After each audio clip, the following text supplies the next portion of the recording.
اتنين من الستور، اتنين ضفت من الستور هعمل له فولو.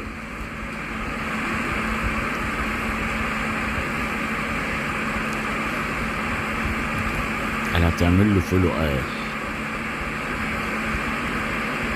بتشجع الداعمين على رمي الدعم من اجل الدولارات. فرصة بالسين يا ابراهيم مش بالصاد على فكرة، فرصة بالسين اسمها فرصة مش فرصة. احنا في حصة لغة عربية.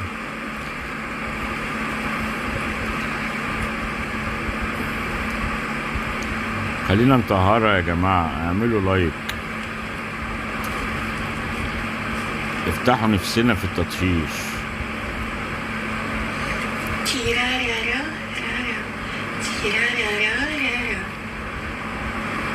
هو محتواها كده، تقعد على الكرسي وتبين الشوز، وتفهموني غلط، بتبين الشوز بس. الناس اللي قاعدين في اللايف ومش بيتكلموا، طب انتوا قاعدين في اللايف ليه لما انتوا مش بتتكلموا؟ طب ما تتكلموا احلى، يعني قولوا حاجة. انا بتكلم هنا اهو على اليوتيوب اهو، كل ده من اجل الدولارات. هلا ايه ده؟ ايه ده؟ في ناس يا جماعه باعتين بيبلغوا عن اللايف وبيقولوا ان انا روبوت. انا روبوت بذمتكم؟ يعني ينفع يبقى في روبوت حلو كده عسول كده كتكوت كده؟ وانتوا كلكم بتقولوا على نفسكم حلوين؟ ايه الغرور اللي انتوا فيه ده؟ اقصد بالكتكته، كتكته الفيس، يعني عشان محدش يخش يقول لي كل ده وكتكوته. انا وشي كتكوت يا جماعه، وشي كيوت وكتكوت. اعمل ايه؟ طب شيل الفلتر. اعمل ايه غصب عني؟ شيل الفلتر اللي بيحلل.